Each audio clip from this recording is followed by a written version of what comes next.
നമസ്കാരം. Google meet ഉപയോഗിച്ച് ഓൺലൈനായി ക്ലാസ് എടുക്കുന്ന അധ്യാപകർക്ക് വേണ്ടിയുള്ളതാണ് ഈ ഒരു വീഡിയോ. അതായത് പണ്ട് ഓഫ്ലൈനായി നമ്മൾ ക്ലാസ് എടുത്തുകൊണ്ടിരുന്ന സമയത്ത് നമുക്കുണ്ടായിരുന്ന ഒരു മാർഗ്ഗമാണ് കുട്ടികളെ ബോർഡിൽ എഴുതി പഠിപ്പിക്കാനുണ്ടായിരുന്നത്. എന്നാൽ ഓഫ്ലൈൻ ക്ലാസ്സുകൾ മാറി ഓൺലൈൻ ക്ലാസ്സുകളിലേക്ക് വന്നപ്പോൾ അധ്യാപകർ നേരിട്ട ഏറ്റവും വലിയ പ്രതിസന്ധികളിലൊന്നാണ് ബോർഡിൽ എഴുതി കുട്ടികളെ പഠിപ്പിക്കുക എന്നുള്ളത്. ഒരു മൊബൈൽ സ്ക്രീനിൻ്റെ അല്ലെങ്കിൽ കമ്പ്യൂട്ടർ സ്ക്രീനിൻ്റെ മുന്നിൽ ഇരുന്നു കൊണ്ട് പഠിപ്പിക്കുമ്പോൾ അത്തരം ബോർഡിൽ എഴുതി പഠിപ്പിക്കുക എന്നുള്ളത് ഒരു ശ്രമകരമായ ജോലി തന്നെയാണ്. പ്രത്യേകിച്ചും ഗണിത വിഷയങ്ങൾ പഠിപ്പിക്കുന്ന അധ്യാപകർക്കാണ് ഈ ഒരു വെല്ലുവിളി ഏറ്റവും കൂടുതൽ നേരിട്ടത്. അപ്പോൾ അത്തരത്തിൽ ഗണിത വിഷയങ്ങളും അതുപോലെ തന്നെ ബോർഡിൽ എഴുതി പഠിപ്പിക്കേണ്ട ഫോർമുലകളും ഒക്കെ വെച്ച് ക്ലാസ് എടുക്കുന്ന സാഹചര്യത്തിൽ അധ്യാപകരെ സഹായിക്കാൻ വേണ്ടി ഉള്ളൊരു സോഫ്റ്റ്വെയറാണ് ഇന്ന് ഞാൻ നിങ്ങൾക്ക് പരിചയപ്പെടുത്തി തരുന്നത്. മൈക്രോസോഫ്റ്റ് പുറത്തിറക്കിയിരിക്കുന്ന മൈക്രോസോഫ്റ്റിൻ്റെ വൈറ്റ് ബോർഡ് എന്ന ഒരു സോഫ്റ്റ്വെയറാണ് ഇന്ന് ഞാൻ നിങ്ങൾക്ക് പരിചയപ്പെടുത്തി തരുന്നത്. ഈ ഒരു സോഫ്റ്റ്വെയറിൻ്റെ പ്രത്യേകത, ഈ ഒരു സോഫ്റ്റ്വെയറിൽ നമ്മൾ ഒരു വൈറ്റ് ബോർഡിൽ എങ്ങനെയാണോ മുൻപ് എഴുതിക്കൊണ്ടിരുന്നത് അതേപോലെ തന്നെ ഈ ഒരു സോഫ്റ്റ്വെയറിലും നിങ്ങൾക്ക് എഴുതാൻ സാധിക്കും. വിവിധ കളറിലുള്ള പേനകൾ ഉപയോഗിച്ച് നിങ്ങൾക്ക് ഇതിൽ എഴുതാൻ സാധിക്കും. നിങ്ങളുടെ മൗസ് ഉപയോഗിച്ചോ അതല്ല എങ്കിൽ വാക്യൂം ടാബ് എന്ന് പറയുന്ന ഒരു ടാബ്. വാക്യൂം ടാബ് എന്താണെന്ന് അറിയാത്തവർക്ക് വേണ്ടി ജസ്റ്റ് ഒന്ന് പറഞ്ഞുതരാം. ഇതൊരു ചെറിയൊരു ടാബ് പോലുള്ളൊരു സംഭവമാണ്. അതിൻ്റെ കൂടെ ഒരു പെണ്ണ് കിട്ടും. നമ്മൾ USB കേബിൾ ഉപയോഗിച്ച് നമ്മുടെ കമ്പ്യൂട്ടറുമായി ആ ടാബ് കണക്ട് ചെയ്യും. അതിൻ്റെ കൂടെ കിട്ടുന്ന ആ പെണ്ണ് ഉപയോഗിച്ച് നമ്മൾ ആ ടാബിൽ ജസ്റ്റ് ഇങ്ങനെ എഴുതി കഴിഞ്ഞാൽ നമ്മുടെ കമ്പ്യൂട്ടർ സ്ക്രീനിനകത്ത് ആ എഴുതുന്നത് നമ്മളൊരു പേപ്പറിൽ എഴുതുന്ന അതേപോലെ തന്നെ കാണാൻ സാധിക്കും. മൗസ് ഉപയോഗിച്ച് ചെയ്യാൻ ബാലൻസ് കുറവുള്ളവർക്ക് ഈ ഒരു മാർഗം സ്വീകരിക്കാവുന്നതാണ്. അപ്പോൾ ഈ ഒരു മൈക്രോസോഫ്റ്റ് പുറത്തിറക്കിയിരിക്കുന്ന മൈക്രോസോഫ്റ്റ് വൈറ്റ് ബോർഡ് എന്ന ആപ്ലിക്കേഷൻ ഉപയോഗിച്ച് നമുക്ക് ഇത്തരത്തിൽ വൈറ്റ് ബോർഡിൽ എഴുതുന്ന അതേപോലെ തന്നെ ക്ലാസ്സുകൾ എഴുതി പ്രസൻറ്റ് ചെയ്ത് കുട്ടികൾക്ക് കാണിക്കാവുന്നതാണ്. ഈ ഒരു സോഫ്റ്റ്വെയർ നമുക്ക് ഗൂഗിൾ മീറ്റ് ഉപയോഗിച്ച് കുട്ടികളെ കാണിക്കാൻ പറ്റും. ഇപ്പോൾ ലൈവ് ക്ലാസ്സുകൾ എടുക്കാൻ വേണ്ടി കൂടുതൽ പേരും യൂസ് ചെയ്യുന്നത് ഗൂഗിൾ മീറ്റ് അല്ലെങ്കിൽ സൂം മുതലായ വീഡിയോ കോൺഫറൻസിങ് സോഫ്റ്റ്വെയറുകളാണ്, അല്ലെങ്കിൽ വീഡിയോ കോൺഫറൻസിങ് സർവീസുകളാണ്. അപ്പോൾ ഈ ഒരു ഇന്നത്തെ വീഡിയോയിലൂടെ ഞാൻ നിങ്ങൾക്ക് പരിചയപ്പെടുത്തി തരുന്നത് ഗൂഗിൾ മീറ്റ് ഉപയോഗിച്ച് എങ്ങനെ ഈ ഒരു മൈക്രോസോഫ്റ്റിൻ്റെ വൈറ്റ് ബോർഡ് എന്ന ആപ്ലിക്കേഷൻ കണക്ട് ചെയ്ത് നമ്മുടെ കുട്ടികൾക്ക് ക്ലാസ് എടുക്കാമെന്നാണ്. അതായത് നമ്മൾ വൈറ്റ് ബോർഡിൽ എഴുതുന്ന കാര്യങ്ങൾ നമ്മുടെ കുട്ടികളുടെ സ്ക്രീനിൽ കാണാൻ സാധിക്കും. ഈ ഒരു സോഫ്റ്റ്വെയറിൽ നമുക്കൊരു ബോർഡിൽ എങ്ങനെയാണ് എഴുതുന്നത് അതുപോലെ തന്നെ എഴുതി പഠിപ്പിക്കാവുന്നതാണ്. ആ നമ്മൾ എഴുതുന്ന കാര്യങ്ങൾ തത്സമയം കുട്ടിയുടെ സ്ക്രീനിലും കാണാൻ സാധിക്കും, നമ്മുടെ വിദ്യാർത്ഥിയുടെ സ്ക്രീനിലും കാണാൻ സാധിക്കും.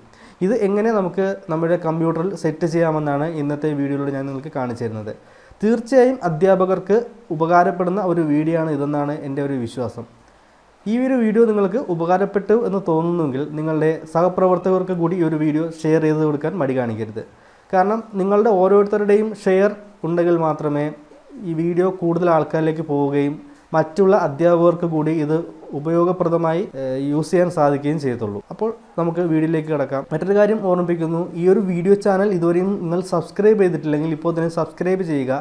ശേഷം അടുത്തുള്ള ബെൽ ബട്ടൺ ക്ലിക്ക് ചെയ്ത് ഓൾ നോട്ടിഫിക്കേഷൻ എനേബിൾ ചെയ്തിടുക. അങ്ങനെ ചെയ്താൽ മാത്രമേ ഞാൻ അടുത്ത വീഡിയോ പോസ്റ്റ് ചെയ്യുമ്പോൾ നിങ്ങൾക്ക് ആ വീഡിയോ ലഭിക്കുകയുള്ളൂ. നമുക്ക് വീഡിയോയിലേക്ക് പോകാം. അപ്പോൾ ഇതിനുവേണ്ടി നിങ്ങൾ ചെയ്യാനുള്ളത്, നിങ്ങളുടെ വിൻഡോസ് 10 കമ്പ്യൂട്ടറിൽ മൈക്രോസോഫ്റ്റ് സ്റ്റോർ ഓപ്പൺ ചെയ്യുക. അവിടെ മൈക്രോസോഫ്റ്റ് വൈറ്റ് ബോർഡ് എന്ന് സെർച്ച് ചെയ്ത് കഴിഞ്ഞാൽ ഈ ഒരു സോഫ്റ്റ്വെയർ നിങ്ങൾക്ക് ഇൻസ്റ്റാൾ ചെയ്യാൻ സാധിക്കും. അത് ഇൻസ്റ്റാൾ ചെയ്ത ശേഷം ലോഞ്ച് കൊടുത്തു കഴിഞ്ഞാൽ ആ ഒരു സോഫ്റ്റ്വെയർ നിങ്ങൾക്ക് ലോഞ്ച് ചെയ്യുന്നതായിരിക്കും. ഇതാണ് മൈക്രോസോഫ്റ്റ് വൈറ്റ് ബോർഡ് എന്ന് പറയുന്ന സോഫ്റ്റ്വെയർ. ഇത് ഉപയോഗിച്ചാണ് നമ്മൾ വൈറ്റ് ബോർഡിൽ എന്ന പോലെ എഴുതുന്നത്. ഇവിടെ ഇടതുവശത്തായി ഒട്ടനവധി പേനകളും മാർക്കറുകളും പെൻസിലുകളും ഒക്കെ ഉണ്ട്. നമുക്ക് ഓരോന്നായിട്ട് എടുത്ത് ഇവിടെ നോക്കാം. ഗാലക്സി പെൻ, അതുപോലെ തന്നെ റെഡ് പെൻ, ബ്ലൂ, വിവിധ തരത്തിലുള്ള പെന്നുകളുണ്ട്. അതുപോലെ തന്നെ ഹൈലൈറ്റർ ഉണ്ട്, എറേസർ ഉണ്ട്, പിന്നെ ഒരു ലാസ്റ്റ് സെലക്ഷൻ ടൂൾ ഉണ്ട്, ഏറ്റവും താഴെയായിട്ട് അൺഡു ബട്ടണും ഉണ്ട്. നമുക്കിപ്പോൾ ഇത് ഉപയോഗിച്ച് നമുക്ക് എഴുതാവുന്നതാണ്. ഇവിടെ നമുക്കിതുപോലെ ഇങ്ങനെ എഴുതാവുന്നതാണ്.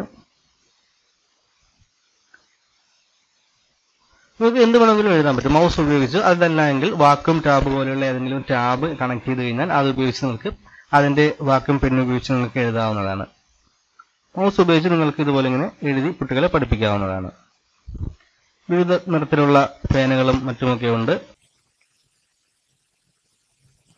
അതുപോലെ തന്നെ സ്ക്രീനിന്റെ വലതുവശത്തായി 3 വരയുണ്ട്. അതിൽ ക്ലിക്ക് ചെയ്താൽ സെറ്റിംഗ്സ് മെനു വരും. ആ സെറ്റിംഗ്സ് മെനു എടുത്തു കഴിഞ്ഞാൽ അവിടെ നിങ്ങൾക്ക് വിവിധ സെറ്റിംഗ്സുകൾ ചെയ്യാൻ പറ്റും. അവിടെ ഇപ്പോൾ ഈ ഒരു എഴുതിയ സ്ക്രീൻ മൊത്തത്തിൽ ക്ലിയർ ചെയ്യണമെന്നുണ്ടെങ്കിൽ ഇവിടെ ക്ലിയർ ക്യാൻവാസ് എടുക്കുന്നത് ക്ലിയർ ക്യാൻവാസ് ആയി പോവും. പിന്നെ നമുക്ക് ഈ ഒരു ബാക്ക്ഗ്രൗണ്ട് ചേഞ്ച് ചെയ്യാൻ പറ്റും. അതായത് ഇവിടെ ഫോർമാറ്റ് ബാക്ക്ഗ്രൗണ്ട് കൊടുത്തു കഴിഞ്ഞാൽ അവിടെ നിങ്ങൾക്ക് വിവിധ നിറത്തിലുള്ള കളറിലുള്ള ബാക്ക്ഗ്രൗണ്ടുകൾ ഈ ഒരു വൈറ്റ് ബോർഡിന് സെറ്റ് ചെയ്യാൻ പറ്റും. അതുപോലെ തന്നെ താഴെയായിട്ട് ഗ്രിഡുകൾ കൊടുക്കാൻ പറ്റും, സോളിഡ് ഉണ്ട്, അതുപോലെ തന്നെ ഡോട്ട് കൊടുക്കാൻ പറ്റും, അതുപോലെ തന്നെ സ്ക്വയർ സെറ്റ് ചെയ്യാം, പിന്നെ അതുപോലെ തന്നെ ഗ്രാഫ് കൊടുക്കാം, അതുപോലെ ഹൈബ്രിഡ് ഉണ്ട്, അതുപോലെ ഡയമണ്ട് ഉണ്ട്, പിന്നെ ട്രയാങ്കിള്, അതുപോലെ വൈഡ് റൂള്, ഒരു നോട്ട്ബുക്കിൽ എന്ന പോലെ വരകൾ വരും. ഇതിനകത്ത് നിങ്ങൾക്ക് ഈ ഒരു ബാക്ക്ഗ്രൗണ്ട് കൊടുത്തു കഴിഞ്ഞാൽ നിങ്ങൾക്ക് ഒരു ബുക്കിൽ എഴുതുന്ന ആ ഒരു പ്രതീതിയിൽ നിങ്ങൾക്ക് നോട്ട് കുട്ടികൾക്ക് എഴുതി പഠിപ്പിക്കാം. ഇപ്പോൾ മാത്സ് പോലെയുള്ള കാര്യങ്ങളൊക്കെ ക്ലാസ് എടുക്കുന്ന ആൾക്കാർക്ക് ഇത്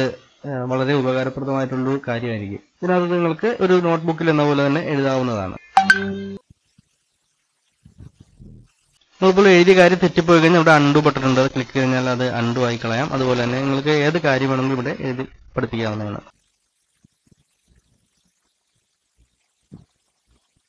അപ്പോൾ ഈ ഒരു സ്ക്രീൻ എങ്ങനെ നമ്മുടെ ഗൂഗിൾ മീറ്റിലേക്ക് കണക്ട് ചെയ്യാമെന്ന് കാണിച്ചു തരാം. അതായത് നിങ്ങൾ ഗൂഗിൾ മീറ്റ് ഉപയോഗിച്ച് കുട്ടികളെ പഠിപ്പിക്കുന്ന സമയത്ത് ഈ ഒരു സ്ക്രീൻ ഇങ്ങനെ കുട്ടികളെ കാണിക്കാമെന്ന് കാണിച്ചു തരാം. അതിനുവേണ്ടി ജസ്റ്റ് ഗൂഗിൾ മീറ്റ് തുറക്കുക, അവിടെ പ്രസന്റ് ഉണ്ടാവുന്നുണ്ടായിരിക്കും, അത് ക്ലിക്ക് ചെയ്ത് കൊടുക്കുക. തുടർന്ന് യുവർ എൻ്റയർ സ്ക്രീൻ കൊടുക്കുക. അവിടെ സെലക്ട് വിൻഡോ ഓർ സ്ക്രീൻ എന്നുണ്ടായിരിക്കും, അവിടെ എൻ്റയർ സ്ക്രീൻ എന്നുള്ളത് സെലക്ട് ചെയ്ത് കൊടുക്കുക. ശേഷം അലോ കൊടുക്കുക. തുടർന്ന് നിങ്ങളുടെ ഗൂഗിൾ മീറ്റ് പ്രസന്റ് സ്ക്രീൻ മോഡിലേക്ക് മാറുന്നതായിരിക്കും. ശേഷം നിങ്ങൾക്ക് താഴെ ടാസ്ക് ബാറിൽ നിന്നും ആ ഒരു വൈറ്റ് ബോർഡ് സെലക്ട് ചെയ്യാവുന്നതാണ്. ഇനി നിങ്ങളുടെ കുട്ടികൾക്ക് അല്ലെങ്കിൽ വിദ്യാർത്ഥികൾക്ക് നിങ്ങൾ ഈ ഒരു വൈറ്റ് ബോർഡിൽ വരയ്ക്കുകയും എഴുതുകയും ചെയ്യുന്ന കാര്യങ്ങൾ ഗൂഗിൾ മീറ്റിലൂടെ കാണാൻ സാധിക്കുന്നതായിരിക്കും. അപ്പോൾ ഈ ഒരു അറിവ് സുഹൃത്തുക്കൾക്ക് ഉപകാരപ്പെട്ടെന്ന് വിശ്വസിക്കുന്നു. തുടർന്നും ഇത്തരം വീഡിയോകൾ നിങ്ങൾക്ക് ലഭിക്കാൻ വേണ്ടി ഈ ഒരു വീഡിയോ ചാനൽ സബ്സ്ക്രൈബ് ചെയ്യുക. തുടർന്ന് അടുത്ത് കാണുന്ന ബെൽ ബട്ടൺ കൊണ്ട് ക്ലിക്ക് ചെയ്ത് അപ്ലോഡ് ചെയ്യുന്ന സമയത്ത് നോട്ടിഫിക്കേഷൻ നിങ്ങൾക്ക് ലഭിക്കുന്നതായിരിക്കും. ഈ ഒരു അറിവ് നിങ്ങൾക്ക് ഉപകാരപ്പെട്ടു എന്ന് തോന്നുന്നെങ്കിൽ നിങ്ങളുടെ സുഹൃത്തുക്കൾ കൂടി ഈ ഒരു അറിവ് മനസ്സിലാക്കാൻ വേണ്ടി ദയവേത് ഈ ഒരു വീഡിയോയ്ക്ക് താഴെ കാണുന്ന ഷെയർ ബട്ടൺ പ്രസ് ചെയ്ത് വീഡിയോ നിങ്ങളുടെ സുഹൃത്തുക്കൾ കൂടി ഷെയർ ചെയ്ത് കൊടുക്കുക. അപ്പോൾ പുതിയൊരു വീഡിയോയിൽ വീണ്ടും കാണാം. അതുവരേക്കും നന്ദി, നമസ്കാരം.